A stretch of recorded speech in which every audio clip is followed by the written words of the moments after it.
Nous vous bénissons encore bien-aimés dans le Seigneur. Aujourd'hui, nous sommes le lundi et c'est le jour où nous allons avec vous, par la grâce de Dieu, de partager avec vous sa parole. Car la Bible dit que la parole de Dieu doit être prêchée partout dans le monde entier pour servir de témoignage, pour que personne ne se justifie. Pour moi, je ne suis pas enseigné, non.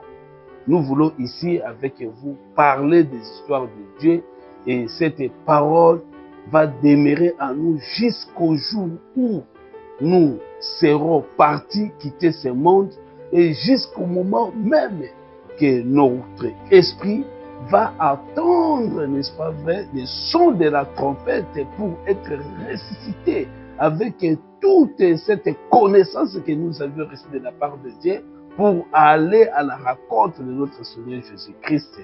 C'est pourquoi aujourd'hui, bien-aimés, je voulais partager avec vous, comme nous avons déjà annoncé depuis la semaine passée, et nous parlons sur les 70 semaines de Daniel. Ces 70 semaines étaient annoncées par Daniel, par Jérémie, n'est-ce pas, pour déterminer la durée de la déportation ou de l'exil des Juifs à Babylone. Mais quand Daniel, dans son époque, a vu que le temps donné par Dieu au travers de son prophète Jérémie, c'est presque arrivé. Mais les enfants de Dieu demeurent toujours en esclavagisme ou en déportation ou en captivité à Babylone. C'est là le prophète avait eu l'intention de Dieu à entrer dans la prière pour invoquer Dieu, pour pleurer pour ce péché, croyant que Dieu continue toujours à punir son peuple à cause du péché qu'ils avaient commis en Israël avant que Dieu détruise son temple. Et par là, Dieu maintenant, d'un vol rapide, va envoyer son ange pour informer à Jacques que les 70 années qu'on avait annoncé à Jérémie pour la libération ou le retour de son peuple dans son territoire, cela n'est pas ça. Donc, c'est une période qui va maintenant nous orienter jusqu'à l'étranchement ou bien la rédemption éternelle pour toute l'humanité. Et cela est fixé par les 70 semaines prophétiques de Daniel. C'est ce que ici, nous allons avec vous entrer à profondeur pour comprendre.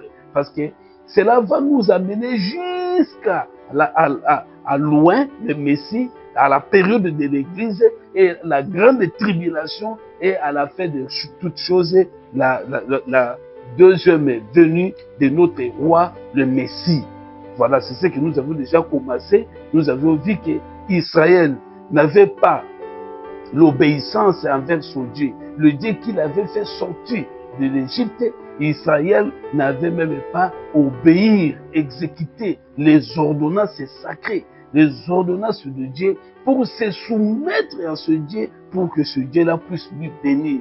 Israël n'avait pas fait ça. Israël a kendaki au kota na banzele jangatina et puis Dieu avait abandonné Israël. D'être dit qu'à chaque fois que nous les humains, lorsque nous avançons vers Dieu, Dieu aussi s'avance vers nous. Lorsque nous nous éloignons de ce Dieu, Dieu aussi s'éloigne de nous. C'est pourquoi je vous conseille d'être toujours attaché à ce Dieu-là pour vivre les merveilles de Dieu.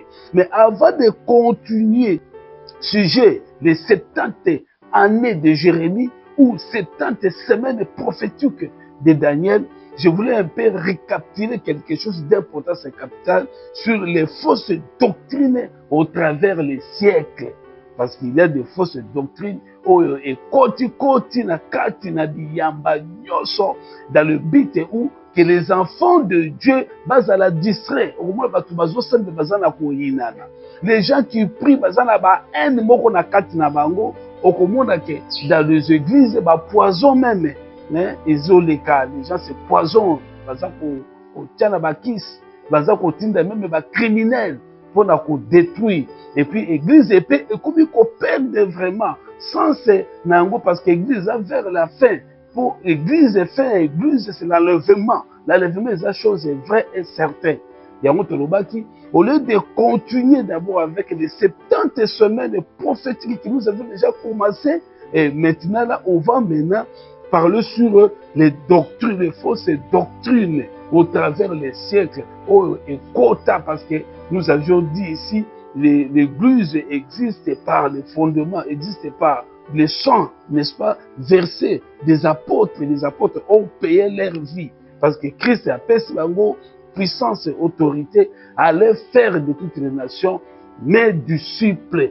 Et puis, Bangonde Sikonde Galobaki pe na Pierre que c'est toi que moi, Jésus, je bâtirai mon église. Na Pierre nde sikoyo, église fait à la bâtie. Et puis les Éphésiens, que nous sommes édifiés, n'est-ce pas vrai, par le fondement des apôtres. Donc Christ lui-même est la pierre angulaire. Maintenant, les apôtres ont payé leur vie pour l'église. Basu ba trouble, basu ba difficulté atroce. Pour que aujourd'hui, moi et vous, nous soyons les bénéficiaires de ce message béni, ce message de la vie, ce message de réconfort. Pour tous à la soulager. Tu peux être accablé avec beaucoup de problèmes, mais par sa parole, et en lisant sa parole, en écoutant sa parole, nous sommes délibérés, nous sommes soulagés. Même si nous avons perdu nos frères aimés qui sont décédés, avec cette parole, nous sommes réconfortés, nous sommes fortifiés, nous sommes encouragés. Et puis par la parole, nous espérons que la vie reprendra même à ceux-là qui nous ont quittés. Voilà, c'est pourquoi on va un peu projeter notre vie en arrière pour voir ce que nous avions déjà prêché et puis régulariser dans notre esprit pour comprendre qu'il y a des histoires qui sont maintenant dans les églises que les apôtres dans leur ministère n'avaient même pas fait l'allusion dans leur ministère lorsqu'ils posaient les fondements de l'église. Mais nous voyons ça aujourd'hui qui circule partout, soi-disant dans nos églises chrétiennes. Voilà. Donc, plusieurs doctrines enseignées dans les assemblées chrétiennes de nos jours n'ont aucun fondement biblique. D'où proviennent ces doctrines-là? Ils ont eu parce qu'ils ont un fondement, na kati na vie ya batu. Biso toza pona ko respecter batu, nous respectons la parole. Parce que même nos pasteurs que nous voyons aujourd'hui, les loyo ko belo tika nous moko isolé, bakolingo parce que oza na mbo. Quand tu seras dans des événements difficiles, même votre pasteur va te fuir. Même pour t'accepter même dans son bureau, et que ça tout un problème. Parce que ce sont des gens là physiques. Ils ont aussi des besoins et des intentions à Bango. Parce que privilégier, oh ya Bango vie. Toi, il faut t'accrocher à la parole de Dieu. Il faut qu'engamander la parole de Dieu parce que c'est ça ton salut. Heureusement, Christ était venu pour abolir la sacerdoce, n'est-ce pas, les éthiques aroniques, abolir misalanio surtout et salma qui n'a bonganga, oh Moïse a dit qu'on soit couronne, mais Christ est venu, il a traversé cette tabernacle, a traversé l'hôtel des reins, a traversé par ce terrain, a continué au-delà de la voile. La Bible nous dit que Christ a traversé un tabernacle plus parfait qu'il y a Moïse dans le désert pour nous faire aujourd'hui un royaume de sacrificateurs. Donc, il faut qu'il était pour Gumba Melaka, pour Salaka Babiloko, pour la partie politique, la Katina Mangomba, là, est comme démoniaque. Voilà, plusieurs doctrines maintenant sont entrées. Donc, comme premier côté, vêtements cléricaux.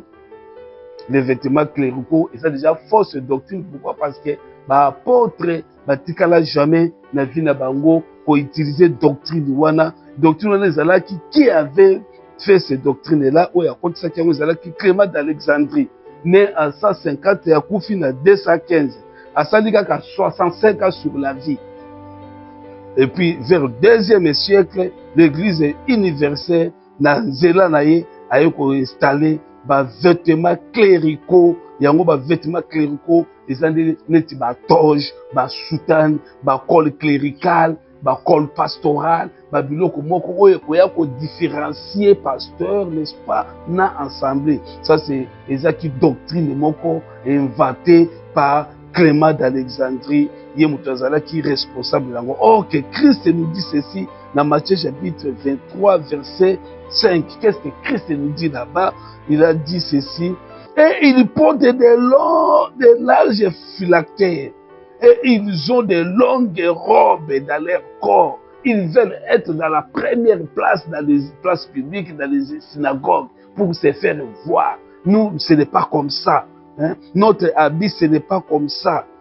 Donc, ils veulent être distingués, différents par leurs habillements. Donc, habillement, wana, eza ya bana na nzambe te, le vêtement, o balataka, eza purement satanique et démoniaque, parce que oyo ya Aaron, nous avions dit que ces vêtements, eza qui na caractéristique pédagogique pour nous représenter Christ, c'est lui qui va venir porter nos fardeaux sur la croix, et c'était Christ lui-même. Donc, et ils ont là pour se revêtir des habits.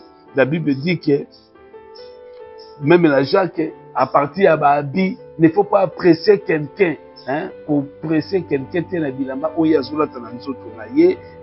vêtements, ils portent de larges phylactères pour être vus devant les hommes.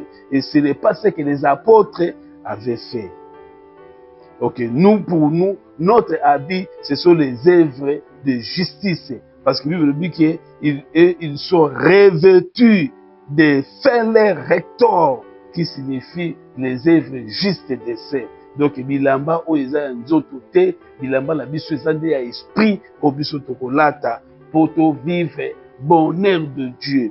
Baye kokotisa cléricalisme. Cléricalisme est la deuxième fausse doctrine où il continue à vivre de l'eau pour mon ango. Cléricalisme, nous avons la cour de élevateur ou basali ou instigateur. Et ça, Ignace d'Alexandrie, tous en a Clément d'Alexandrie, Cyprien de Carthage, et puis Constantin Ier. Bango de basala cléricalisme et la kissinine.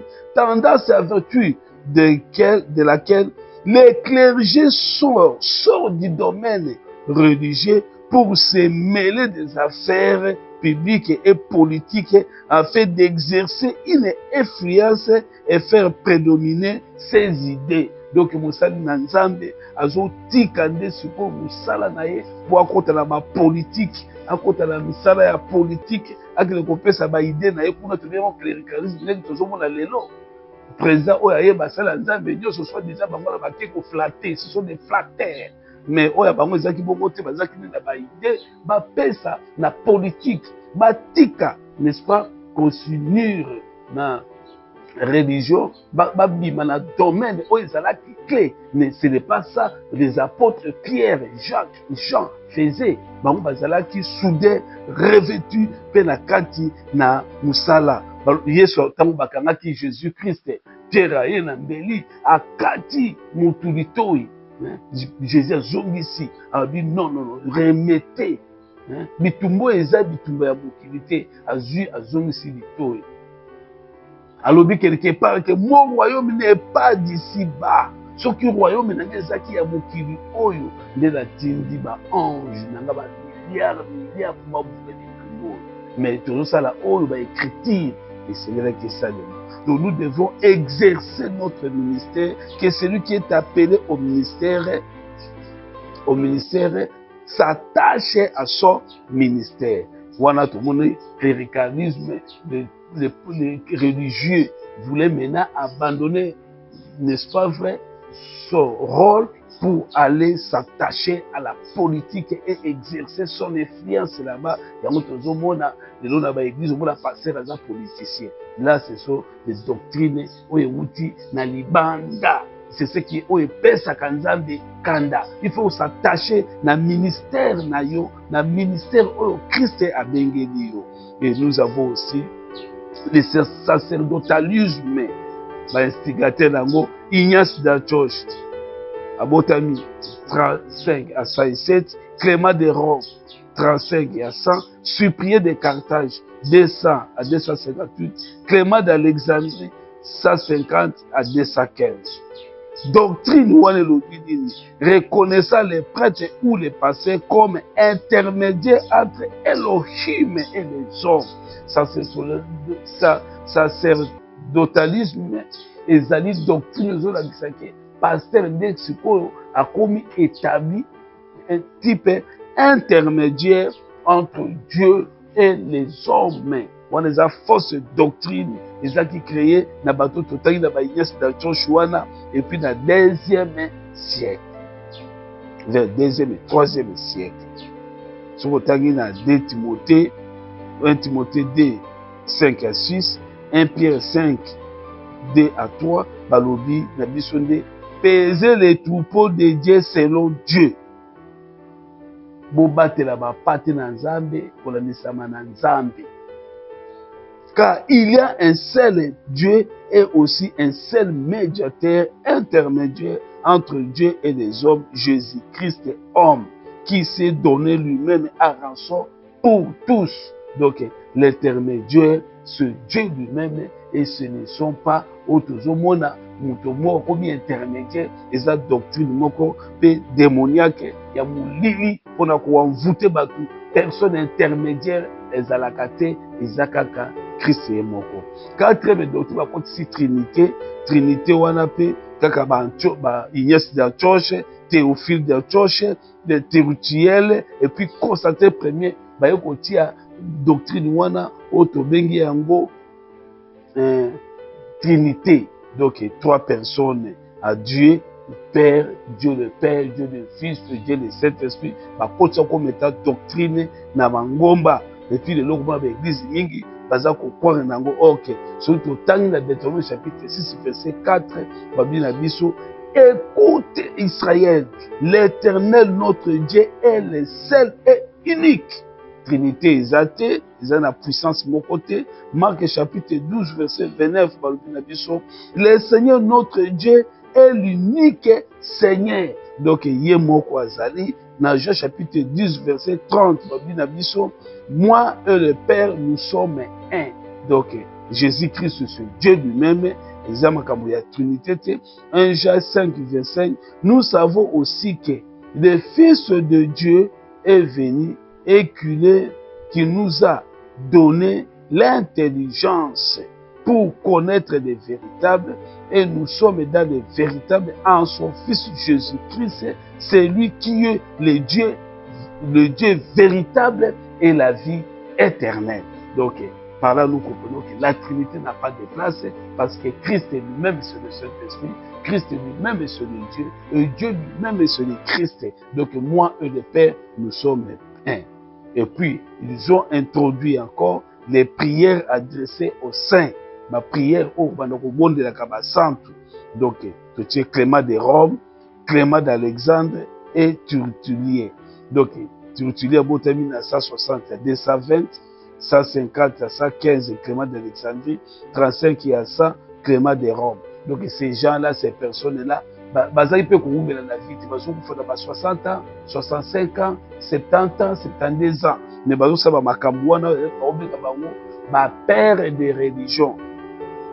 Donc, prière selon laquelle les saints et Marie, Myriam, adresseraient des prières au Père faisant des intermédiaires entre Elohim et les hommes, les humains. Donc, bakoti si basin, tout bana ko invoquer basin parce que basin de bakobonde la kabiso pour que prière des ala exaucée. Ce sont des fausses doctrines au bango basalaki na ba pour la coopérative kaka ordonnance beaucoup beaucoup pesa nzambe kanda jusqu'aujourd'hui pour komona ba église mususu ba belela kabase na kati na mwana ba soko tangi na Jean 14 verset 6 Christ dit, Jésus lui dit, je suis le chemin, la vérité et la vie, nul ne vient au Père que par moi. Ok, pour muta comme pas ya Christ et pas ya nzambe ezana nzela mususu te ni mutu moko boya kozala wana, mais ce Jésus Christ lui-même qui est la vie.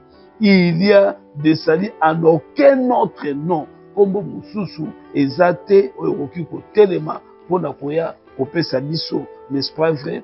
Bomol ezakaka kombo ya Christ, donc l'intermédiaire ezate ole batu ba ki le ko invokaka na ba nini ezate, parce que les choses que nous sommes en train de réciter ezala ki te dans l'église primitive. Maintenant, pour nous ça, pour introduire ma doctrine, c'est ce que nous sommes en train de dire, que nous trouvons parfois cette doctrine dans nos ensembles, partout où nous sommes, qu'il y a quelqu'un, les gens le voient comme si c'est lui, ce Dieu, une personnalité intermédiaire. La Bible dit qu'il n'y a plus d'intermédiaire. Il nous a donné l'accès. Les rideaux, les voiles étaient déchirés à des morceaux pour qui séparaient les liens, les maîtresses étaient séparés à des morceaux pour nous donner l'accès. C'est pourquoi il dit à tous ceux qui l'ont reçu, à tous ceux qui croient en son nom, il leur a donné le pouvoir, n'est-ce pas vrai, de devenir enfants de Dieu. Donc l'intermédiaire n'existe pas. C'est Dieu lui-même qui est le chemin. Personne ne peut venir au Père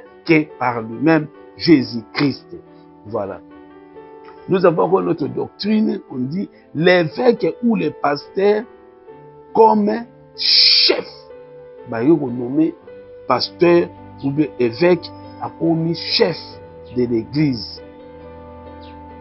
Toujours les mêmes personnalités là, Tertullien, Hippolyte, Cyprien de Carthage, Léon Ier à Koti, au moins à Koufi, na 60 ans, 65 ans, 61 ans, Cyprien de Carthage à 58 ans, Léon Ier à 61 ans, Tertullien 60 ans, Hippolyte 65 ans. La vie courte et bien aimée, c'est soumis à Dieu. C'est ça que nous allons aussi parler dans cette semaine. Parce que Dieu a aimé Israël. Apesi Israël de ma loi. Apesi Israël de mon bé. Comme Israël a été loin de son Dieu. C'est pourquoi nous avons abandonné Israël. Même ici, l'Église devait respecter les fondements des apôtres. Paul dit que même un ange qui viendra, qui quittera le ciel pour vous annoncer une autre évangile qui est contraire à ce que nous avions prêché, qu'il soit maudit. Même un ange sera maudit. Mais voilà maintenant, et puis la vie, nous avons remarqué ici par ces pères-là religieux, la vie de Bango Zangaka, il pousse 60 ans, 70 ans, 65 ans, 58 ans. Donc, vie à mon qui les a dans mon activité. Soumettons-nous à Dieu pour nous avoir tombeau la biso. Babi, et la nomination d'un homme à la tête d'une communauté spirituelle pour exercer les fonctions de chef et de guide.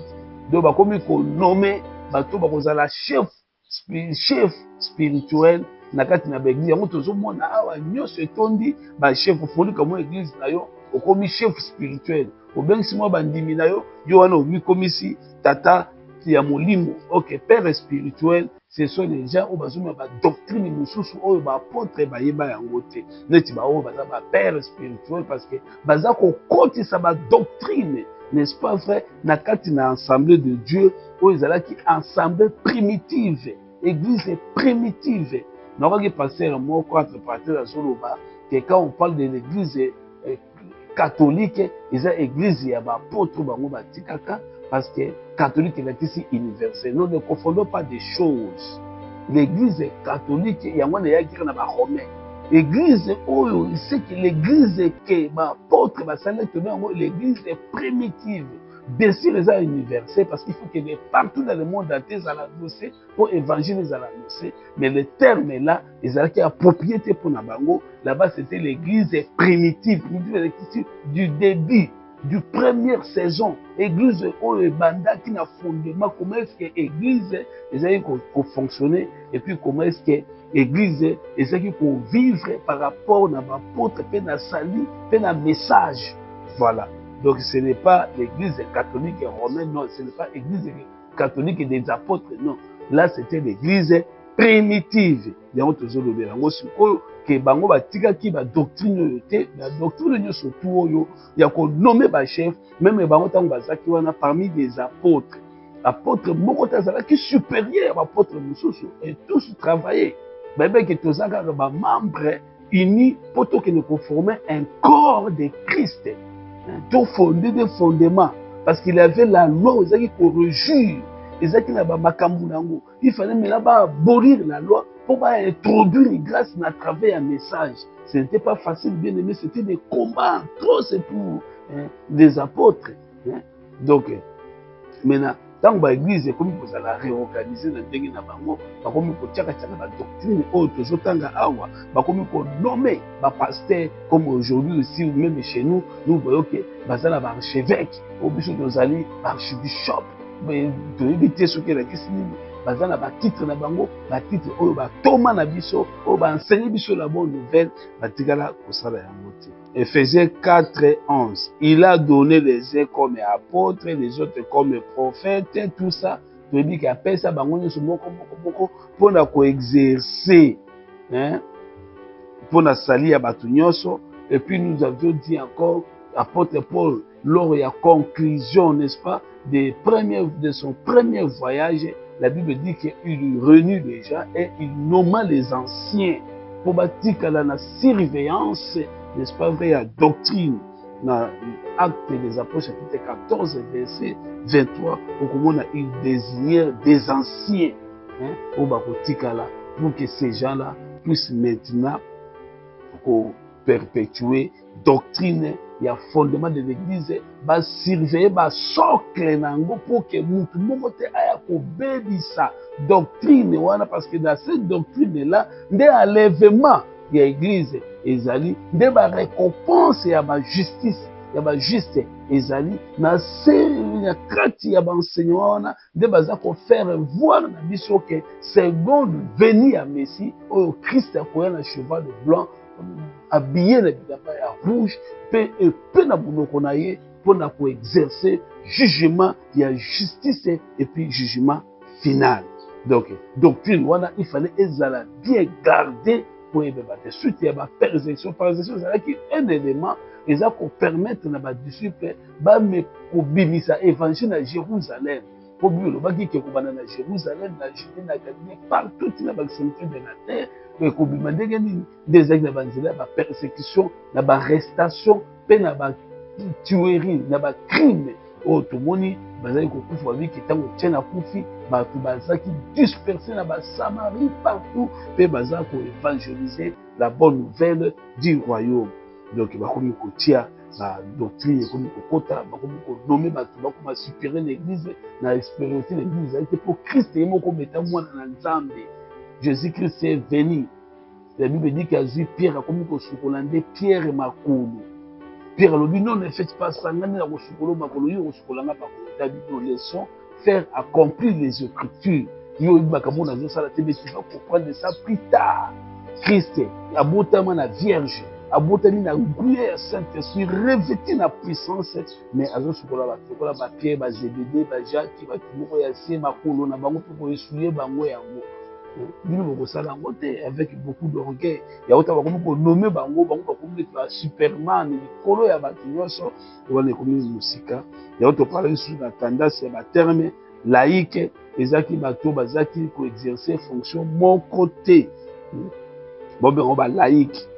Kaka ba Clément de Rome, Clément d'Alexandre, Tertullien, bangonde mutu basala ki vers le 2e siècle terme wana ya laïque o eza ko justifier que laïque eza ba terme o eza ko ba chrétien oyo bazaki na kati na service sacré te na kati de l'église ba laïque. Tout de tangi na 1 Pierre chapitre 2 verset 9. Vous au contraire, vous êtes une race élue, un sacerdoce royal, une nation sainte de celui qui vous a appelé du ténèbre à son admirable lumière. Nous ne sommes pas des laïcs, nous sommes une race élue de Dieu, de celui qui nous a appelés des ténèbres. Christ nous a déracinés du ténèbre pour nous introduire avec sa force à traverser l'autel de l'Holocauste.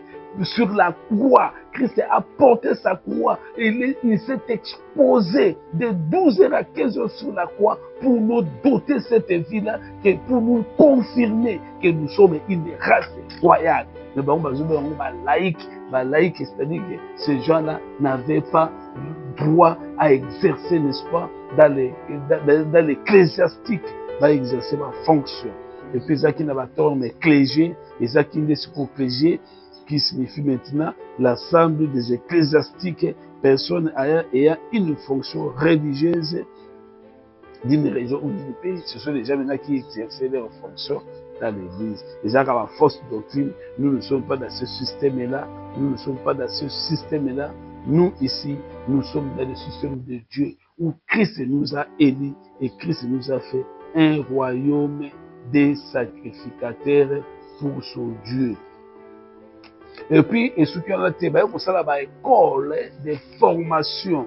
Ils ont fait les 4 grandes écoles de formation, formation, pour former Batu, pour Tanga, pour Ozwa Mikanda, pour exercer Musala Nayo, Ozwa Muto Tanga. Et je suis soutenu pour la Pierre, qui formé dans Messie, pour organiser des établissements de formation à la connaissance et à l'étude de l'origine de la divinité et des textes sacrés.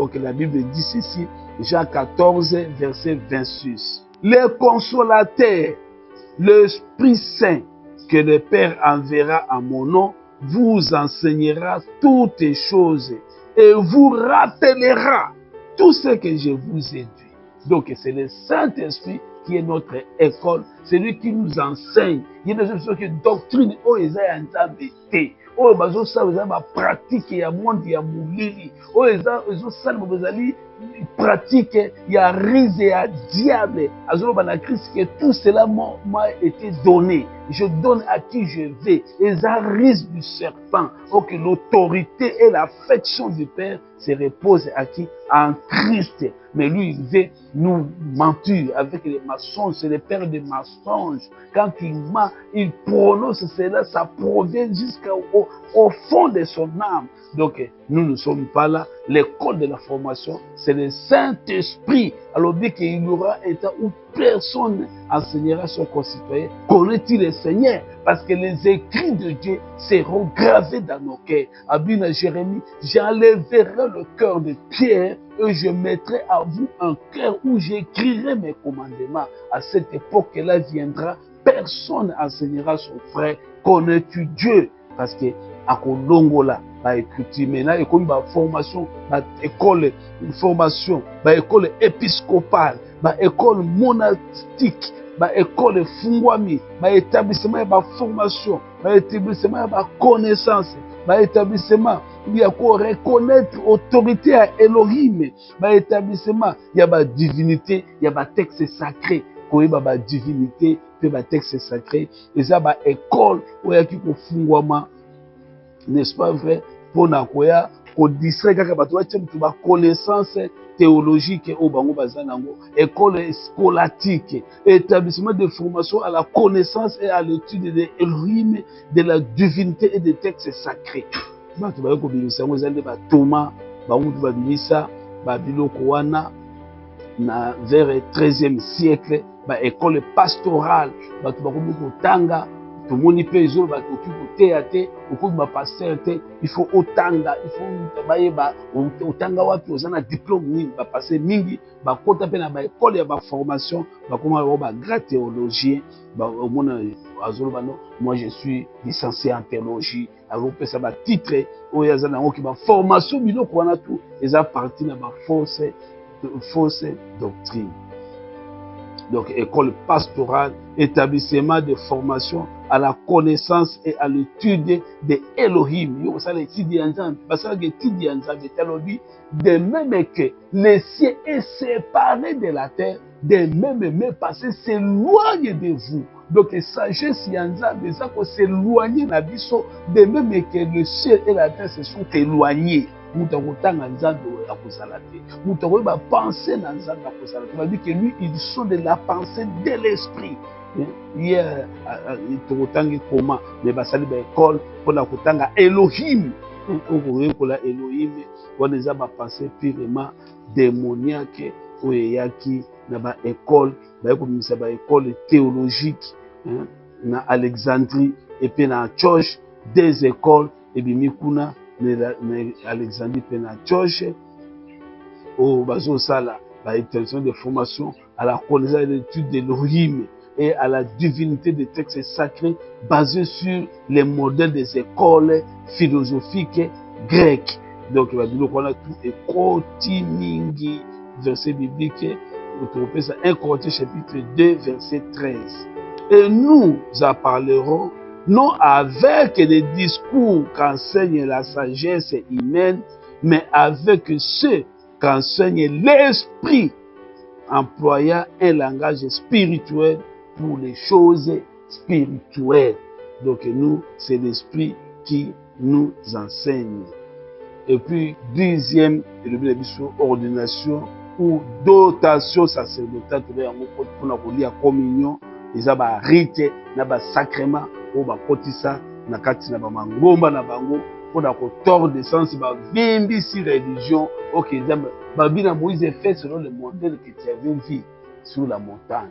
Yo zati ko bana ko basa na mona tabernacle wana to chaka ma porte boko ezala côté ya septentrion. Non, porte eza na orient, non na occident, non na septentrion. Maël nous a bazan na ngote. Dieu n'a pas besoin de servir de ton de trésor, c'est pour vivre, pour se satisfaire. Nous a bazan na posa na yote, mais azan na posa que yo okota la pensée na posa na béni. Alors nous avons dit ici des doctrines qui se bazo organiser différentes sortes de doctrines et embrouillement. Bazo organiser les jours du Seigneur. Les jours du Seigneur, doctrine ayant fait du dimanche un jour dédié au Seigneur, au cours duquel il faudrait se réunir afin de célébrer Elohim. Babi non non non, totia jour moko oyo kubanda tokumisaka na nzambe. Les jours on va kopona babenga on a kombo ya dimanche, même tilo tozomona ke na ba église dimanche mutu na mutu fa lata akende ya église. Donc dimanche comme un jour beaucoup spécial, bah dit que dimanche on des jours ya Elohim. Non, c'est faux. Jour on des akalango ya Elohim était les amba kanisi ya bato ba s'organisa vers 4e siècle. Bible dit que ils étaient dans Actes chapitre 2 verset 46. Ils étaient chaque jour au temple, chaque jour. Il n'y a plus de jours. Celui qui distingue entre les jours agit ainsi pour le Seigneur. Que personne ne vous juge au sujet de manger ou de boire, ou des jours, des sabbats. Donc, Jésus-Christ, même quand il est venu, m'a dit qu'il voulait les tuer, non seulement parce qu'il violait les sabbats. Donc, pour Dieu, les jours, ils ont le sabbat, ils ont n'importe quel jour, n'importe quel calendrier, même romain, même si calendrier hébreu, nous sommes tous là. Tous les jours sont égaux. Il n'y a pas un jour où ils ont dit supérieur, pour célébrer dans le monde. Donc, pour ils ont que chaque jour, ils étaient au temple, louant et célébrer Dieu. Donc, les jours, dimanche, dimanche comme état, jour du Seigneur, ok, dimanche, ils ont le jour du Seigneur, ils ont choix, vers le 4e siècle, ndebaya pour ça là-bas jour wana ya dimanche. Et puis tout ça là-bas doctrine misusu et côté ebele ba yo organiser lisusu construction des bâtiments. Église il faisait la na ba bâtiment tomoni édification des bâtiments et a vocation d'être la maison d'Elohim et de refléter sa gloire. Vitraux, décoration, architecture, grandeur. La cathédrale est devenue l'église mère d'un diocèse où se trouve la cathédrale qui est le siège de l'évêque. Donc, vous voyez ça là, oui, qui tout le monde a l'église, tout le monde copier, copier, ils ne savent même pas que Makambo ça va doctrine contre Dieu. Parce qu'il y a le bas qui peut c'est pour j'avais dit que tout ça là intermédiaire du pied. Pour récupérer en gros sima tout en allant ba fausse doctrine et quota de tokoye ba ndenge nezaki kuna na tabernacle ti la destruction il y a temple ya roi Salomon par les Chaldéens, par les Nabucodonosor roi des Chaldées. Il y a un truc qui tout tanga nanu awo bakomi ko construire ba bâtiment to construire ça na ba vitre ça la monene ça la grand de tozomona ba construction ya ba église au besoin de biso de loi pour l'église là les bâtiments là ne sauvent personne déjà na tinate eza na ntina moko te. Yango apôtre Paul azoloba, quelle maison me bâtiriez-vous? Nzambe azotuna, ndako nini bino bokotongela ngai? Matthieu 18, car là où deux ou trois personnes sont ensemble en mon nom, je suis au milieu d'eux. Nzambe azaka place ata deux personnes basala na kombo na ye, Nzambe azana kati na bango. Alobi, c'est vous maintenant, votre corps qui est le temple. Nzambe bâtiment autozomona te, mais c'est votre corps qui est le temple. Dans Actes chapitre 7, 48, il dit, mais le très haut n'habite pas dans ce qui est fait des mains d'hommes, comme dit le prophète. Le ciel est mon trône et la terre mon marchepied. Nzambe fandaka non na o esemi maboko ya bato pa ya kofanda, mais Dieu habite dans le cœur, parce que le ciel est son trône et la terre son marchepied. Muto mutu ne fandaka na likolo, makolo ezotambola na mabele. Ndako nini okotonga benga ndako ya Nzambe. Ezaka ne ndako ya bato. Ce n'est pas la maison de Dieu. Yango alobaki même na samu na kola soki ndako ezaka ndako na ngate, azukaka ba païen baya ko détruire yango, batumbi yango. Deux fois batumbaka bandako wana, même na la 70 tokomona kuna Titus aye ko brûler yango, moi etenyo etikalaki babengi yango mur de lamentation. Oh lelo bato bazoki kosalaka ba cérémonie ya kobwaka ba requête kuna, toujours ba formalisme na ba symbolisme. Ok, ce n'est pas ça. Etienne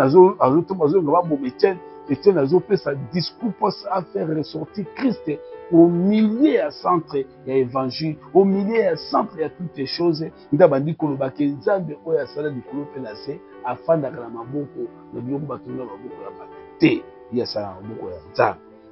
Voilà fausse doctrine. Ndaku eza na importance moko te mpona koyeba ko reconstruire, n'est-ce pas vrai?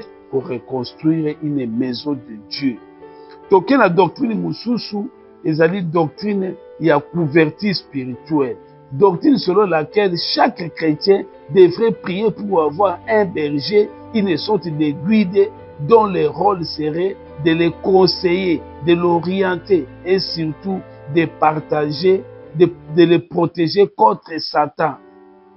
Elle stipule également que quiconque se sépare de l'évêque, se sépare de Elohim. Donc, les a doctrine ya mabe, ya ba couverture spirituelle, les alakate, nous ne sommes pas, c'est le Saint-Esprit qui est notre consolation, celui qui est notre couverture spirituelle. L'apôtre Paul dira ceci, que Christ seul nous protège. Nous a protégé, n'a pas dogmaté, n'a pas couverture spirituelle, mais ce Dieu lui-même qui est notre couverture. Nous allons continuer, bien-aimés.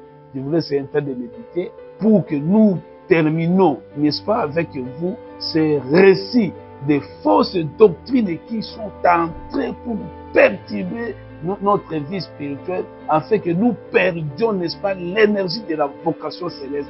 Et par la grâce de Dieu, je t'invite de nous suivre jusqu'à la fin. Que Yahushua Mashiach de Dieu vous bénisse.